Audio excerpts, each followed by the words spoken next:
Thank you, Michael.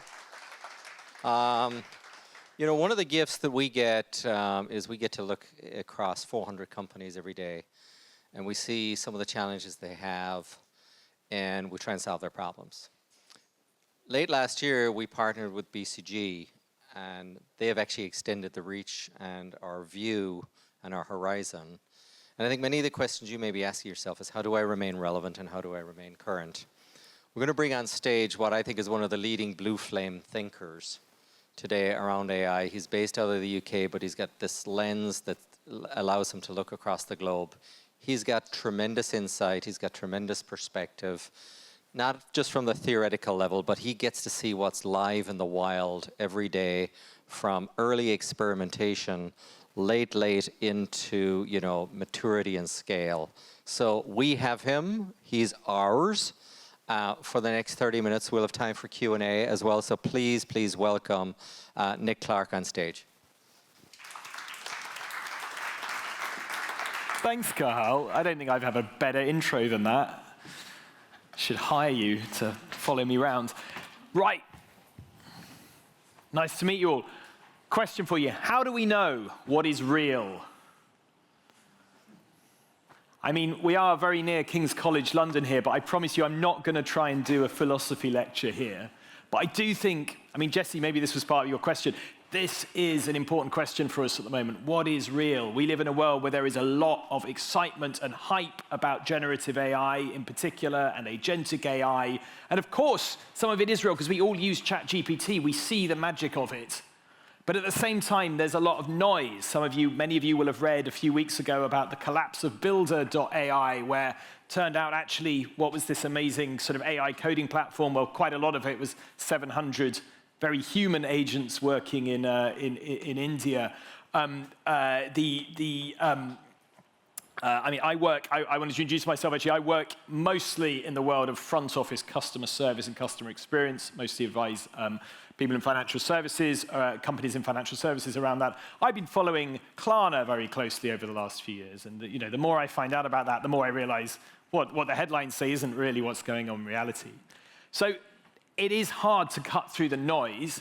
What I hope to be able to do over the next 30 minutes to help with that is we're going to focus on a survey. So Kore and BCG, we sat down with 75 C-level executives, so CIOs, CTOs, chief data officers, chief AI officers, some companies have that, and we really asked them, what are you actually doing in reality on the ground?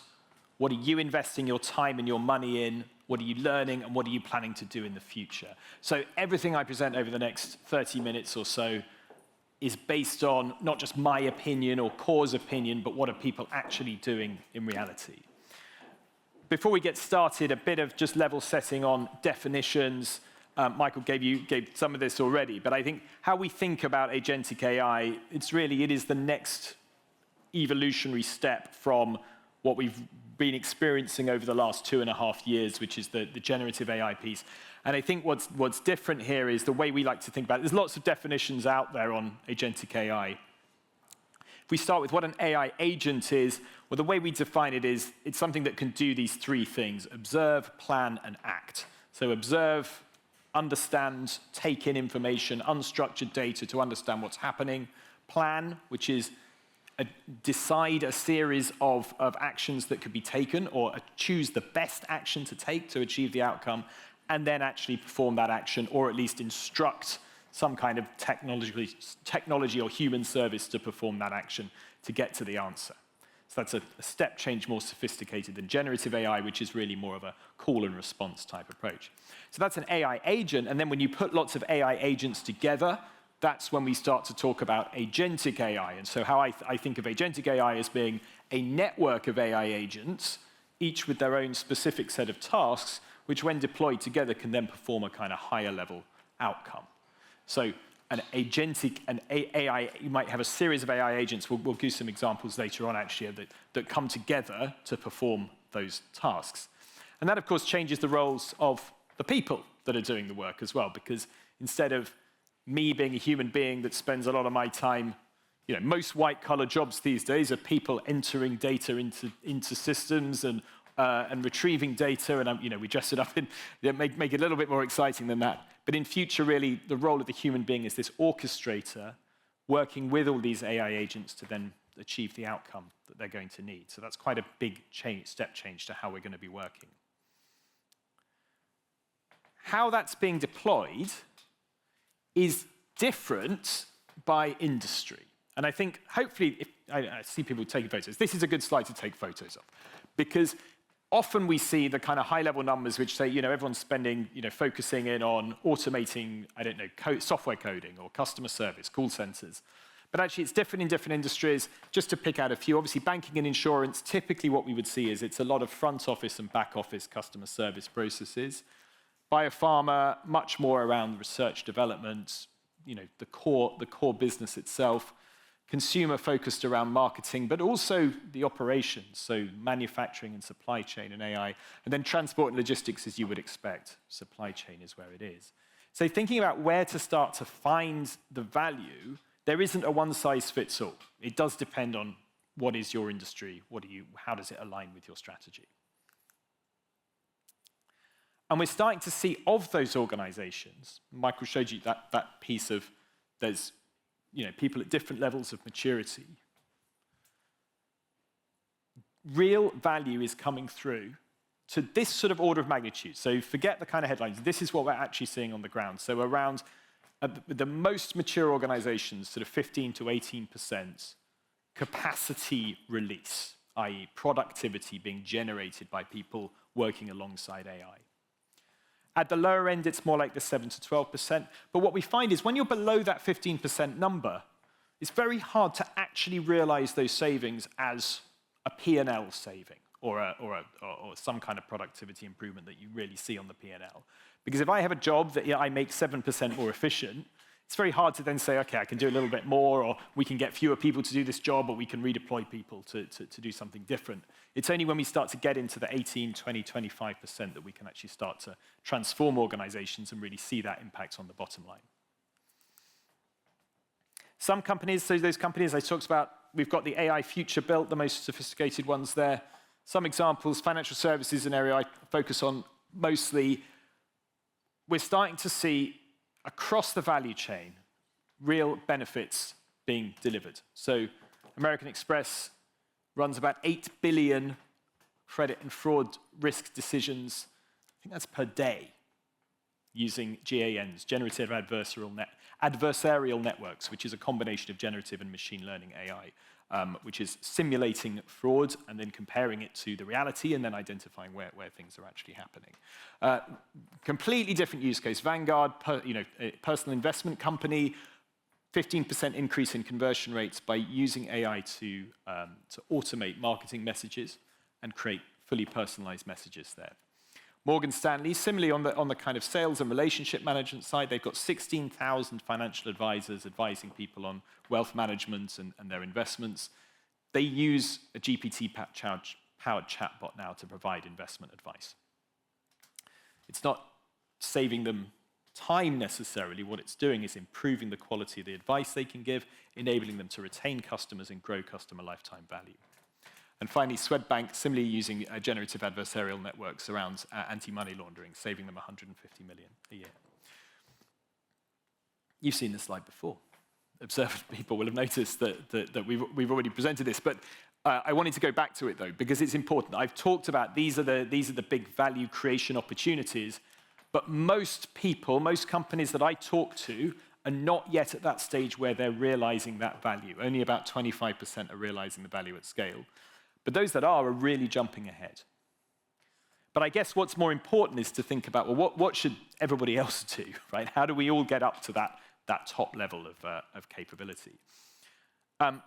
So why is it, if we look in that sort of the bottom 75%, why is it people are struggling to get to at scale value creation?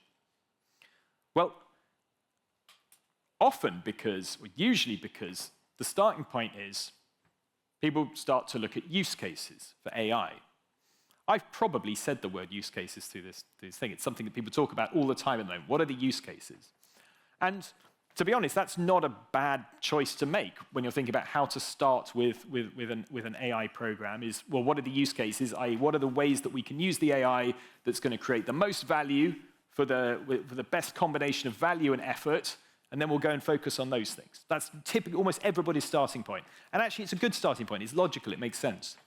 The problem happens, though, when companies then start to implement those use cases on an individual piecemeal basis. So different departments in organizations deliver completely separately.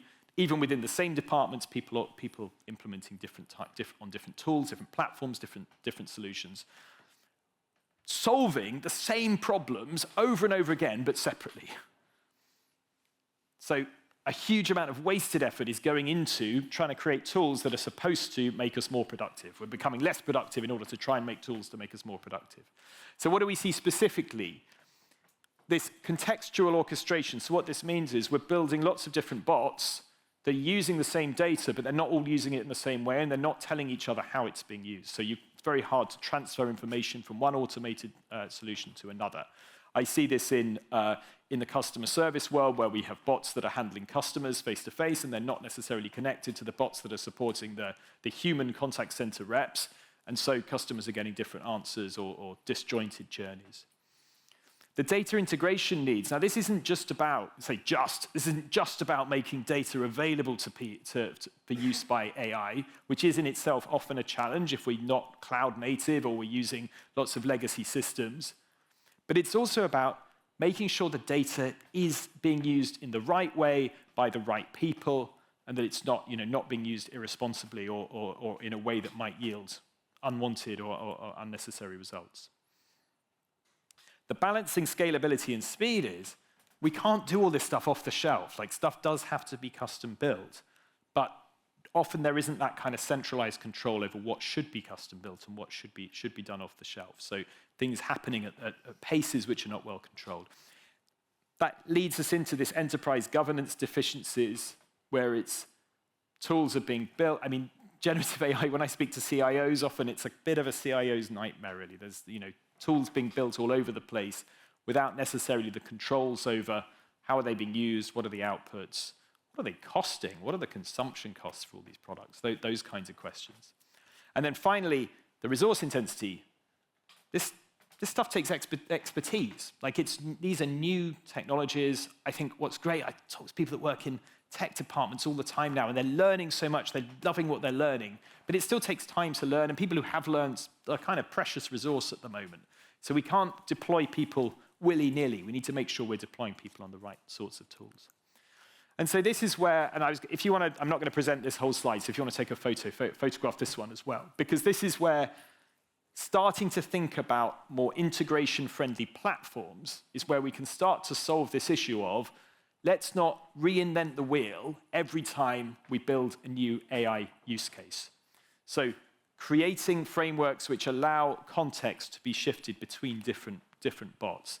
Having data integrated into a platform which then has all of the controls and the rules on how that data should be used, all the assurance is already in place, so that's not happening multiple times, et cetera, et cetera. This is where a platform can help you have control and top-down visibility, rather than relying on individual kind of entrepreneurial teams trying to develop their own bots.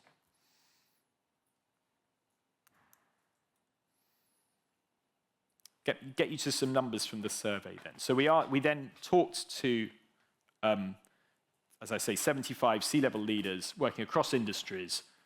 Where are they focusing? And what we found was that, I think you may have seen these numbers as well, 73%, so almost 3/4, have conducted a detailed assessment on a platform AI solution, on the benefits of that.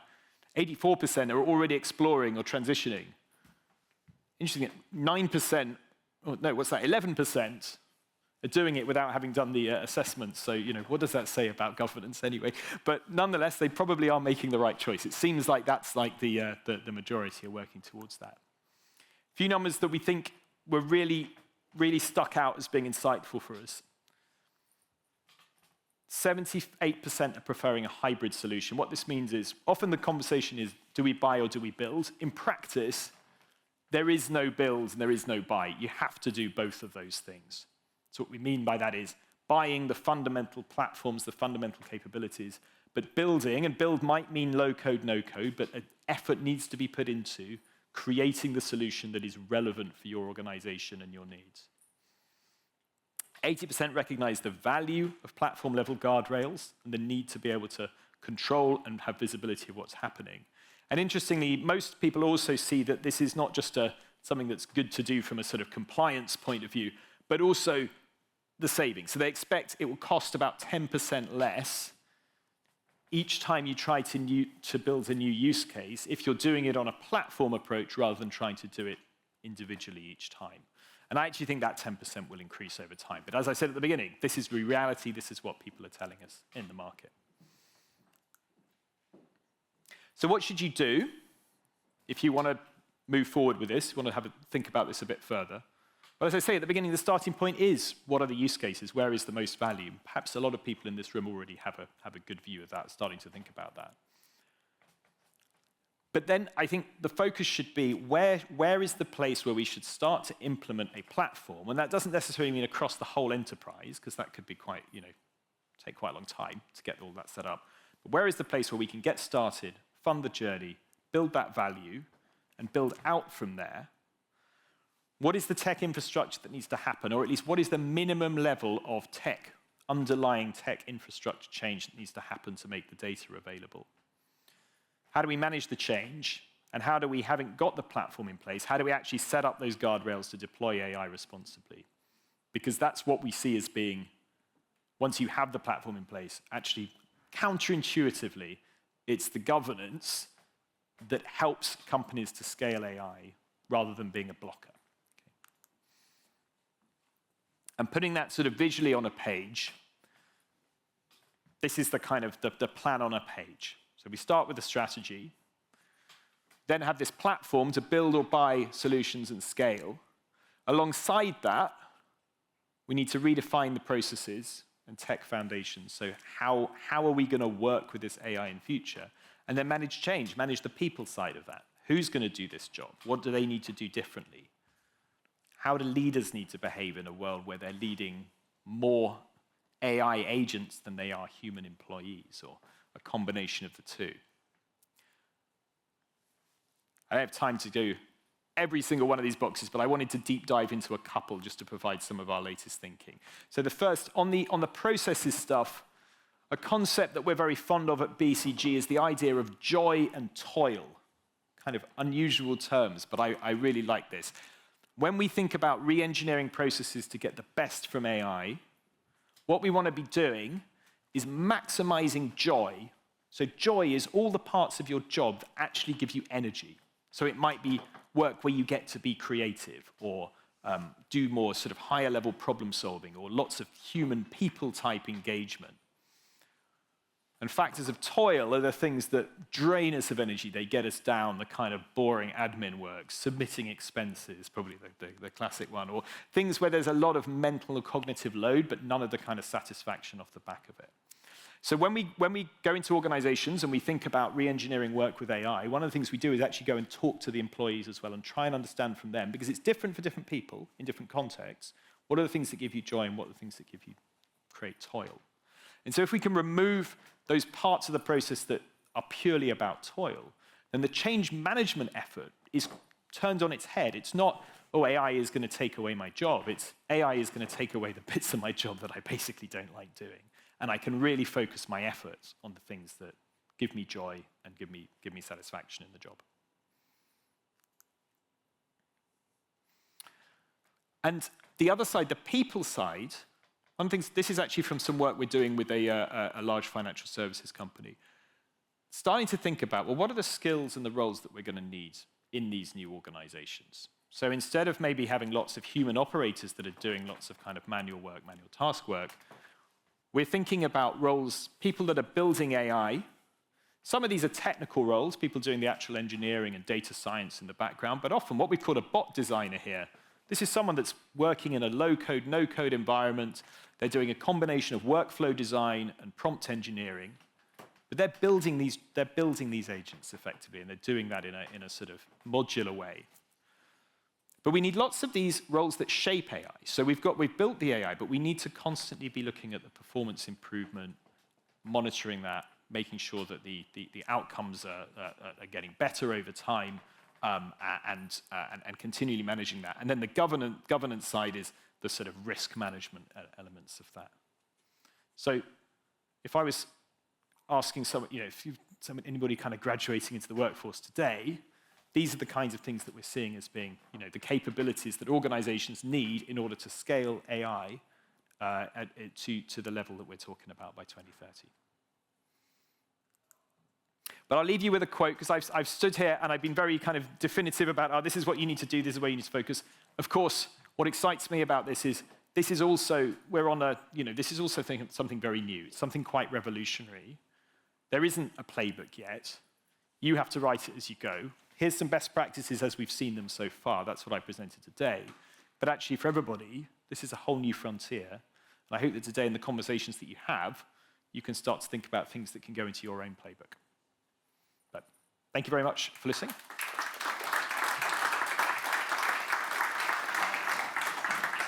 Thank you, Nick. So a couple of questions. Anybody have questions for Nick? I might queue up one for you in the meantime while somebody thinks of their question. But a couple of things. You mentioned, people should write their own playbook. So, and you gave lots of good ideas on how to get started. What would you suggest for how people should start writing their own playbook? I mean, obviously there's the technical side of the house, right? The IT side, the heads of AI, and then there's the business users. For everybody in the room, how would you say they get started with that playbook across the organization?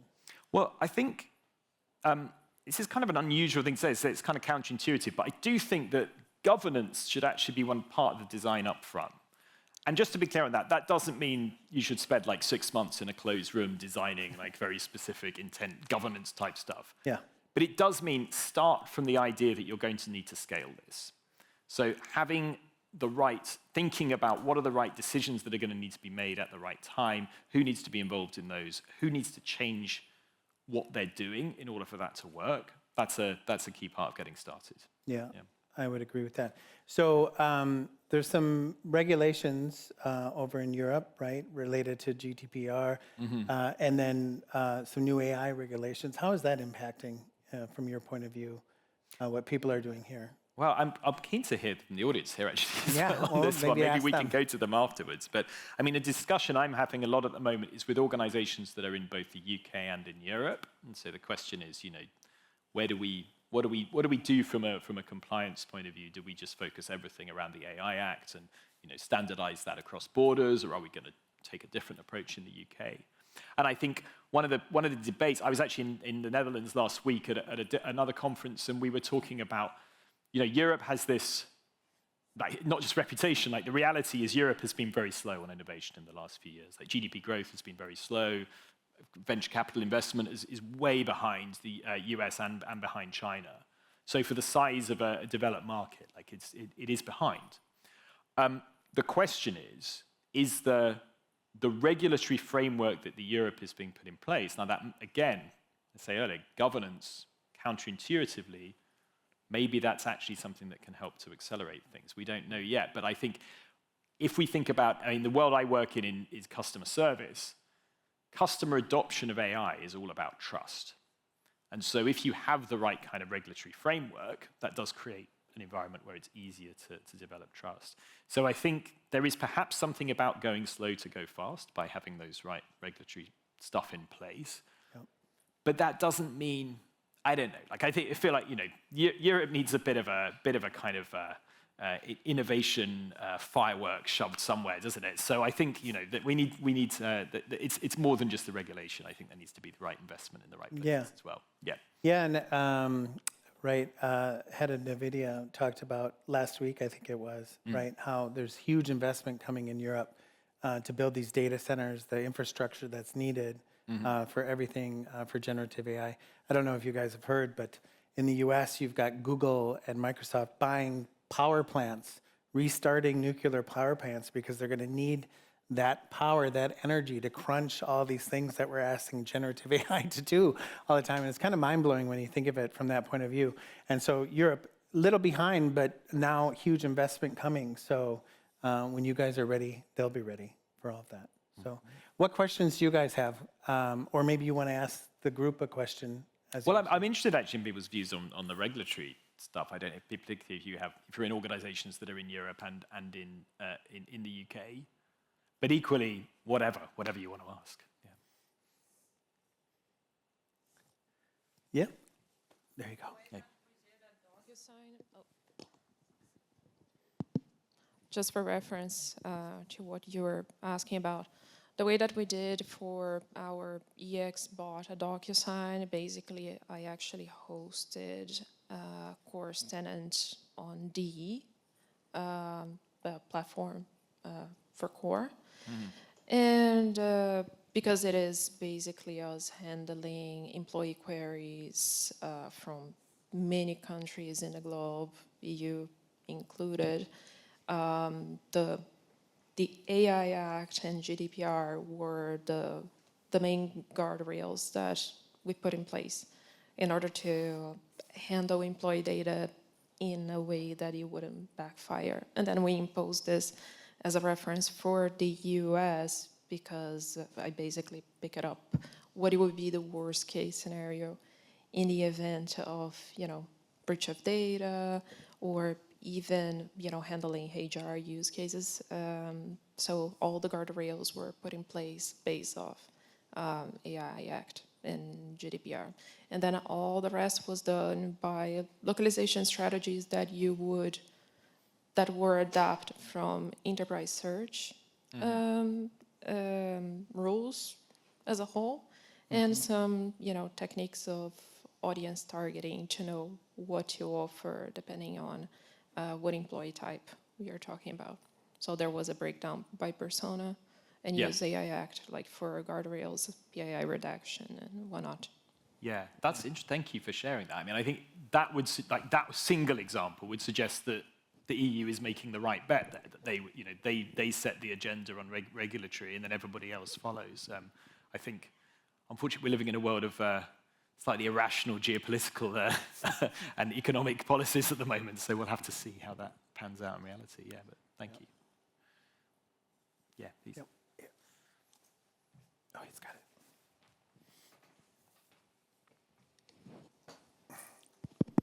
Just to continue the theme on data privacy, GDPR, Data Protection Act in the UK, have you had any data breaches? And if so, how have you dealt with them? Me personally? Kore.ai. Core. Okay. Yeah, sorry. Oh, have we had data breaches?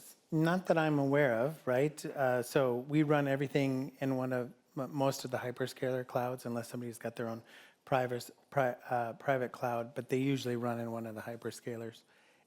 Or, right, they're still on-prem. So the on-prem we can't control, but we do have all the guardrails in place with the platform for that security, right? That needs to be there. So you saw some of those certifications and those types are there. But no, we haven't had a data breach. And then it depends on the use case. Like, for example, if it's healthcare in the US, we have HIPAA laws, right, where only certain people are privy to certain healthcare information. So we're not even a pass-through. We do all the communicating with the patient or whomever it is, but then say, here's the link to log into the healthcare provider portal, because we don't want to retain any of that data and that sort of thing. Just for the UK then, the reporting mechanism to the regulator, is that the customer's obligation, or do you help with that? Oh, no, we can help with it, right? We give all the tools to make sure, but at the end of the day, it is each individual customer, right, who's responsible for their security protocols and what they do to ensure security, not only in the interaction with their customer, but just all data in general.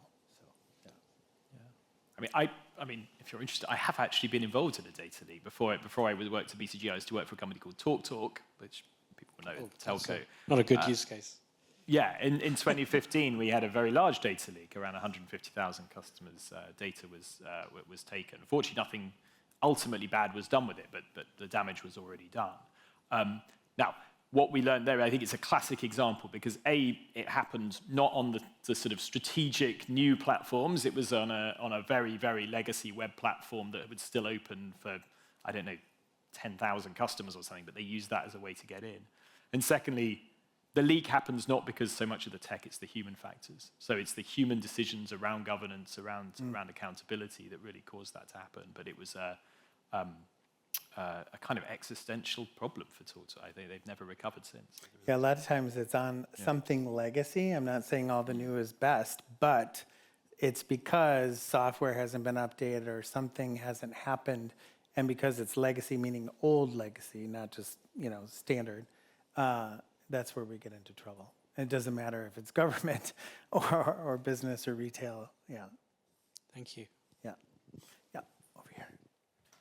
It's got it. Thank you.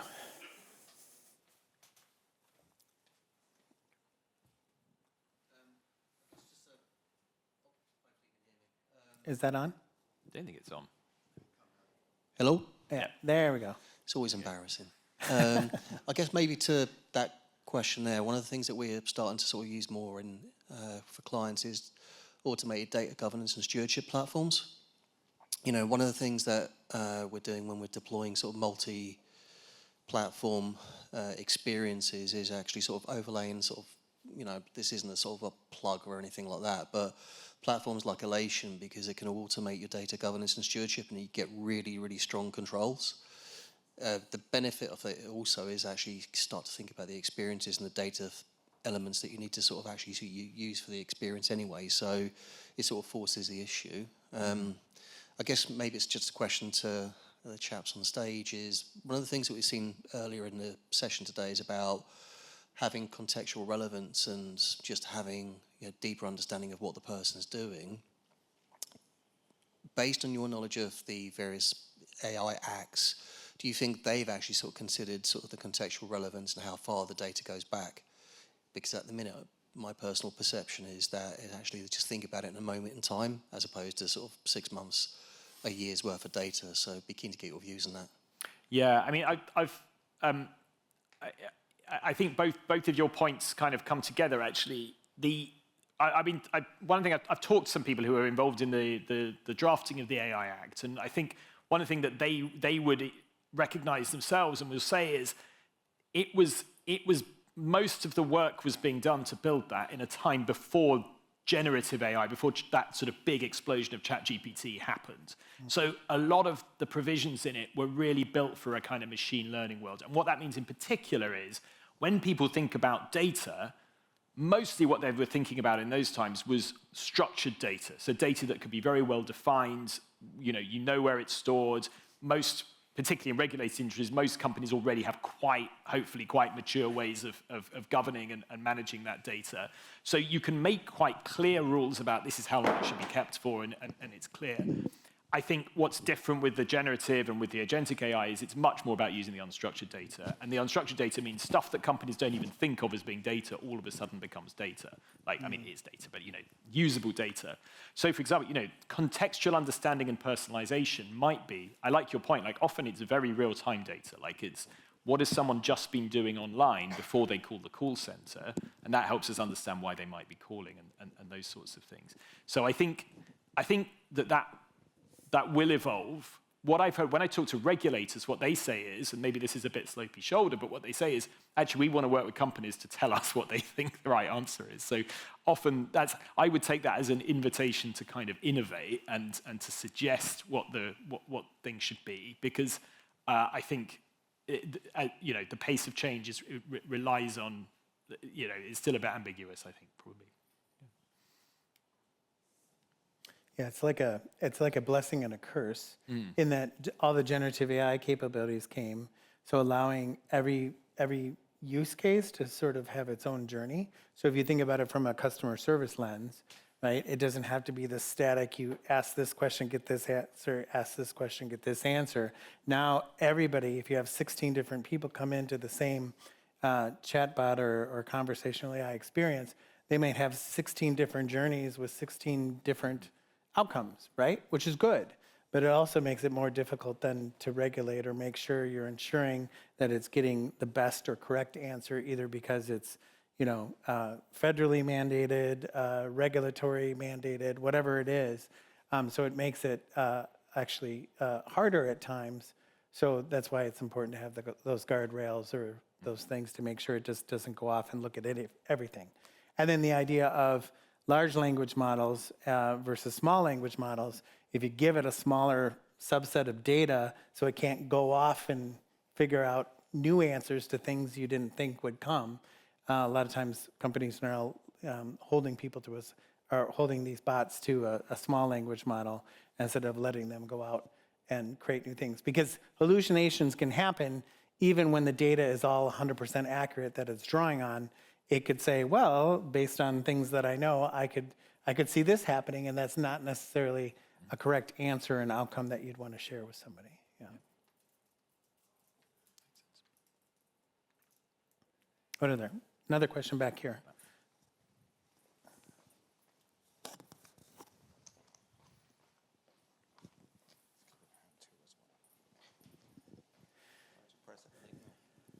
Hello? Yeah. I thought, Michael, you made a really interesting comparison to the adoption of cloud and the way that businesses moved from something that they were maybe trialing, using for pilots, moved into then using cloud to host their core operations. I think I'd go maybe a step further. One thing I'm starting to hear from businesses is that they're waking up maybe 5-10 years down the line from their original cloud adoption, and they're renegotiating their contracts with AWS, and the prices are going up. And because it's now running their core operations, the core business is running on the cloud, they're in not a great position to renegotiate. Yeah, they're feeling stuck, right? Yeah. Because they're dependent on, right? Understood. So for those types of businesses who are trying to learn the lesson from cloud, what would you say if they're looking now 5-10 years ahead and worrying about becoming reliant on a small group of AI companies to run their core business? It's an interesting question. I mean, obviously you have to do your research and understand where, the vendors that you're choosing to do business with around AI, that they're going to be here in the next 5 to 10 years. I think there will be a lot of consolidation over the next few years. And, you've got so many people saying they do AI. Well, what do they really do? But that all aside, we've seen just since, in the 2.5 years since all of this really exploded with generative AI, prices are coming down. So they're actually coming down quite a bit. And that impacts every vendor, right? Regardless, so whether you're using LLMs from any of the LLM model vendors, or you're using them within platforms like ours, prices have actually come down in the last 2 years. Now, others are going up because there's new capabilities coming, and depending on how vendors price, the AI orchestration, agentic, autonomy, and all those sorts of things. So it's all a balance. But I think ultimately, this too will become a commodity. Like I already feel like, and I don't know, Nick, if you have a point of view, I'm certainly not an expert, but LLMs are just sort of like the plumbing now, right? When they first came out, it was like, oh, OpenAI has figured it out, but then everybody else figured it out, and now it's like a PBX, if you know what a PBX is, right? Your phone's on desks in a company. It's just plug and play, and there's nothing special about it. Now, that said, they're developing and improving their models and doing that all the time too. So there will be reasons for them to raise prices, or they'll go up or down. But for the most part, they've come down in the last 2.5 years quite a bit. So it's much more cost effective. Yeah, and I build on that and say, I think you need to have a model-agnostic architecture. Like the lock-in is going to be at that model level. I know, obviously, you need some kind of commitment across everything, but that's really where the cost lock-in is going to happen. My personal view is that LLMs are not the be-all and end-all. I think a lot of people are starting to say that as well. So, for example, for specific use cases, small language models or open source LLMs are sufficient.